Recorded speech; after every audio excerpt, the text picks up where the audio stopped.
was more democratic than any other republics of that time. He said as long as Lichavis hold regular and frequent meetings, they may be expected to prosper and not decline. As long as Lichavis meet and disperse peacefully in concord and carry on their affairs in concord, they may be expected to prosper and not decline. These are very inspiring words for any democracy-loving, democratically inclined mind. In fact, one of the present-day world leader, the Prime Minister of Sri Lanka, Ranil Wickremesinghe, he is now Prime Minister for the third time. He very frequently used to advocate in favor of this, what he says, Lichavi system of governance, that distances itself from the regular parliamentary democracy and more akin to the participatory governance what we are talking about. In fact, he tried that during to solve that Sri Lankan Tamil crisis through deliberation and consensus building. He tried to solve that problem, but that is another story. Buddha's words also tell us that a democratic deliberation was found to be a trusted tool of governance even in ancient times. Not only this, there is another mark of democracy in our society, in Indian society, that is existence of panch or panchayat in our system, which is existent for hundreds of years. Though we can always argue that old schools of panchayat have been exclusionist and generally discriminatory towards the underprivileged, and thus left the promises of governance unfulfilled.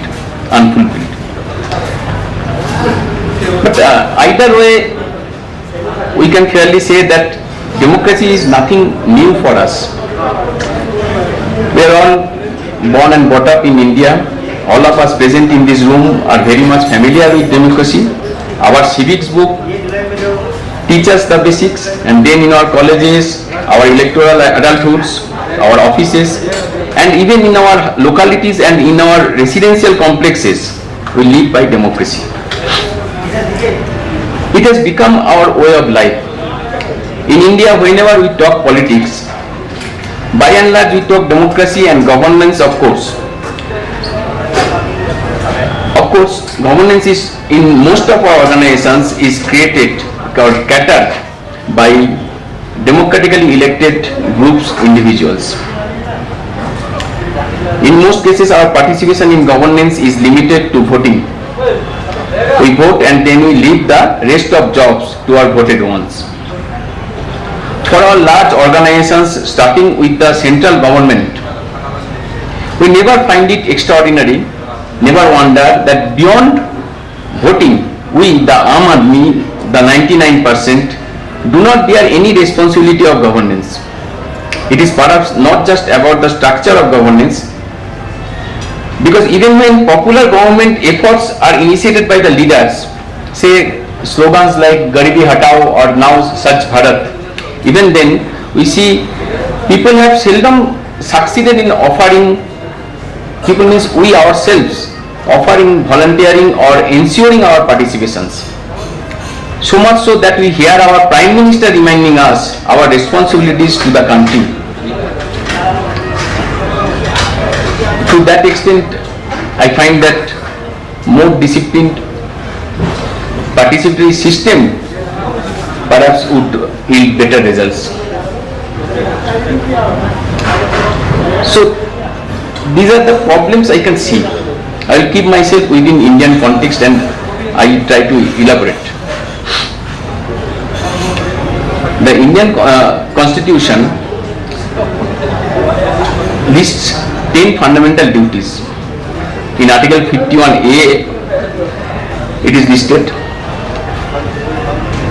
But the point is that these fundamental duties were not there when our Constitution was framed in 1940 and 1950. These are not there. These fundamental duties were inserted in 1977, when in fact our democracy was under threat. The worst days of democracy were there at that time behind the veil of emergency, and at that time fundamental duties were brought in constitution. I don't know what is the reason, but there is more. Even this panchayat system, it was not there in our constitution.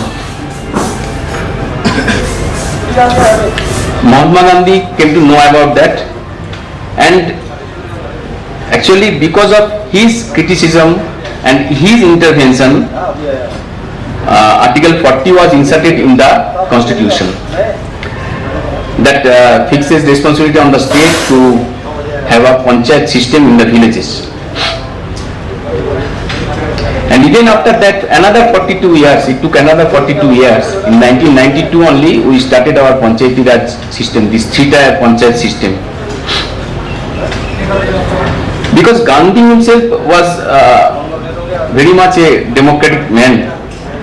And he said that, I quote, "Democracy must in essence mean the art and science of mobilizing the entire physical, economic and spiritual resources of all the various sections of the people in the service of the common good of all."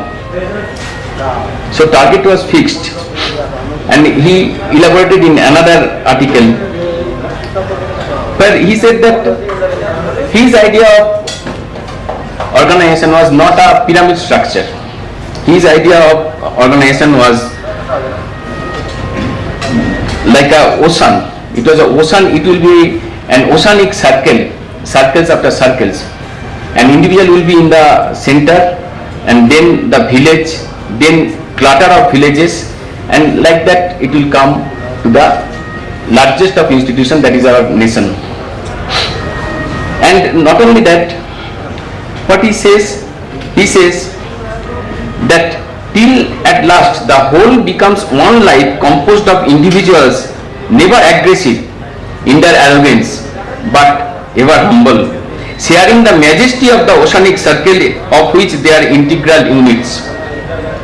Therefore, the outermost circumference will not wield power to crush the inner circle, but will give strength to all within and derive its own strength from it. This is a beautiful idea. If we can take that idea, this is a beautiful idea which can develop not only participatory governance, that is the best form of democracy what we can build. And not only Buddha and Gandhi, Nehru said administration guided by and vested in people themselves when he talked about democracy. Jayaprakash Narayan referred as direct, he preferred more direct democracy. That is almost participatory governance, his idea, Jayaprakash's idea. But all this does not sum up and elevate it to a level where the deliberative empowerment of citizens is conclusive at all level of governance or all types of democratic institutions. Though over the last 10-15 years several new approaches and initiatives are being tried, adopting new laws like right to information, which I feel one of the greatest act that has been brought in our country in last decade, and with usage of and in the form of e-governance. Almost all the initiatives lacking building capacity. You are giving some infrastructure, but you have to prepare the very subjects who will use that infrastructure. That is still lacking. Still only some groups use these acts like right to information, and very few people for whom it is enacted, very few of them are using till date. So we are lacking in inclusiveness or in resource mobilization. Like Ambedkar said that social and economic democracy are tissue and the fiber of a political democracy. He thought that without social and economic democracy, political democracy cannot sustain.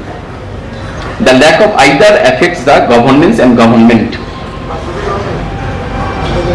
So when we talk about participatory governance, decentralization of policy, process and delivery,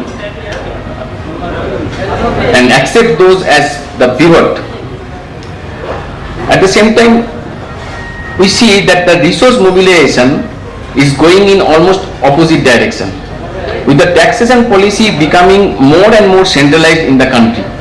Now with GST, after GST we will see that the entire indirect tax, direct tax already it is centralized.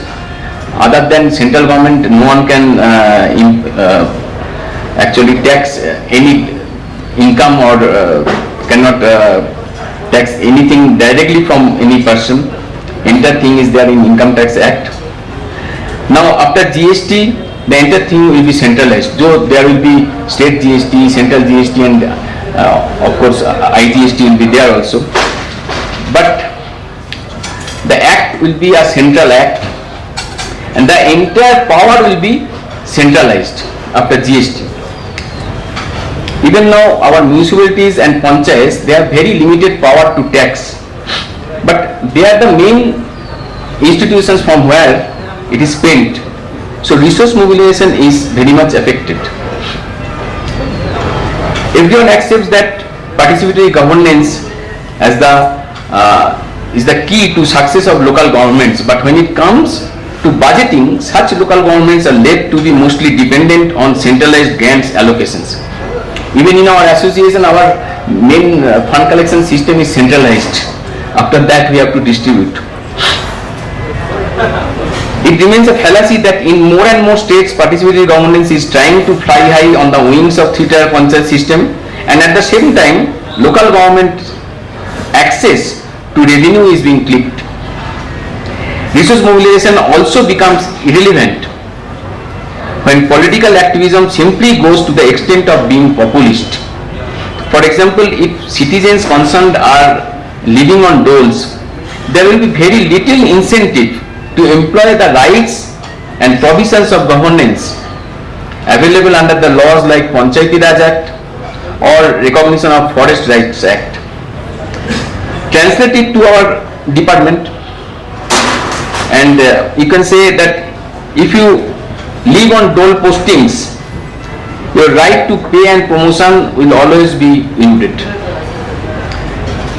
Moreover, as envisaged by our leaders, inclusion of all sections of the society in participatory governance is rudimentary, but either through muted public debates or by avoiding empowerment of deliberative capacity of the citizens, voices of many sections in the society can be excluded. We again come back to that trust and reciprocity. Unless you include everyone, unless you get their trust, it is never reciprocated. The continued debate on reservation policy in the country certainly existed and escalated due to continuing social exclusion at various levels of governance.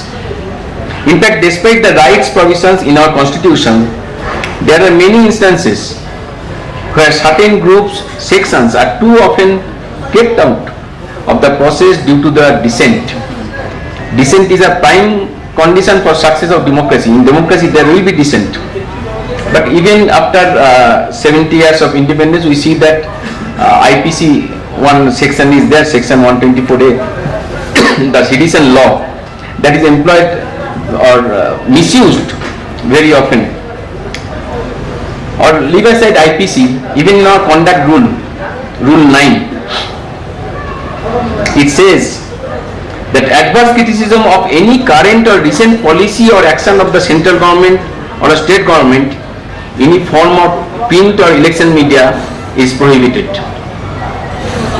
So conduct rules prohibits, this is a major portion of educated mass government employees, they are even prohibited to cause any sort of criticism towards government policy or action. So that is how we put our exclusion clauses. But not only this, from the other side also, I was talking about the duties, because within those 10 duties laid down in constitution, there is nothing that directly links citizen and governance. No clause directly links. Only one clause says that to render national service when called upon to do so. So the onus there clearly lies with an authority. There should be an authority. Again, that up and down thing, and that authority should call upon fellow citizens for national service. The expectation of a constitutionalist citizen who is ever eager to put Gandhi's word, ever eager to perish for the society, is absent in the constitution itself. And the call of the father of nation to mobilize the entire physical, economic and spiritual resources of all the various sections of the people in the service of the common good of all remains unfulfilled. So in that sense, our constitution fails the dream of our father of the nation. So this again brings us back to from where we started. Despite the spread and breadth of democracy in our society and despite the clear visions laid by our iconic leaders, emergence of the deliberative structure of organizations, institutions has been generally hindered by either lack of inclusiveness or due to lack of participation of the citizens. And this also opens up the opportunity to propose, among many other methods, to elevate from the participatory process to the participatory instrument or system, and thus to substitute governance with government. That system, a system that will be based on trust and reciprocity, that will be based on openness and transparency. And once the process of participation is made obligatory in that manner, then outcome could be more satisfactory. That is what I feel. But more importantly, at least the left out syndrome, people who think that we are not being taken in the participatory process, that makes governance through participation most vulnerable, may be addressed. In fact, I believe the strength of the chain is in the weakest link. The success of a democratic process is dependent on getting even the last citizen, the one at the bottom and most disadvantaged, involved in the process. To pursue an institutional structure will always be more helpful than the mere process. Speaking on our association platform that runs on democratic principles and depends on participation of each and every member, I wish these understandings are well imbibed in all of us. Our leaders be more accommodative and work as co-workers, coordinators, than as leaders from the top. And that's at interactive and deliberative level, we may many times find irresponsive authorities of our democratic country. But our conviction in democratic deliberation should remain firm both within and outside our organization. A stronger participatory system within makes us stronger across the board and always helps in our deliberations outside. Sadly, many of us do not understand that we are facing the post-crisis of our service life in the form of first 7 CPC and then GST. 7 CPC proposes to curb most of our rights, many of our rights related to pay, advances, allowances. And then the second one, GST, will come to threaten our very existence. As on date, GST proposes that up to 1.5 crore all assessees will be going to be managed by the states. That means around 90% of our service tax assessees will go out from our net, though on central excise part there will be no disturbance. Though we will get a few dealers, but remember that above 1.5 crore you will get very few dealers in the states. So that will be a big blow if that happens. In fact, in Northeast state, the limit For state government, it will be from 5 lakh to 1.5 crore. For others, it will be 10 lakh to 1.5 crore. That is what their proposal says. So, it is expected that we have to jump to action right now. I would like to remind that the participatory process involved in 7 CPC was clearly an IOS, and till date we have failed to put us within the GST deliberations. We are never engaged in any sort of deliberation on GST till date. We have failed. Even our IRS association, they have not got any sort of chance to put their opinions before the GST Council or any other body. I will continue to insist that we should get ourselves involved in the GST deliberations. We should try, and I have full faith on this organization, on All India Central Election Inspectors Association, the organization to which we all belong, that they will surely succeed. This convention will show us a new and breaking path towards that direction. In fact, this morning only when I was talking to our commissioner, he was also saying the same thing. He is saying that from IICEI'S association we cannot do this. At least from your platforms, you try to break the jinx and put yourselves inside the GST deliberations. Try to argue the points that how we can lose our job and impact our existence. With these words, I conclude my speech, wishing the best to All India Central Excise Inspectors Association and all its comrade members in the endeavor towards a better tomorrow for the country in general and the Central Excise fraternity in particular. Thank you for your enlightening speech. Now I request Ajit KG sir, our previous Secretary General.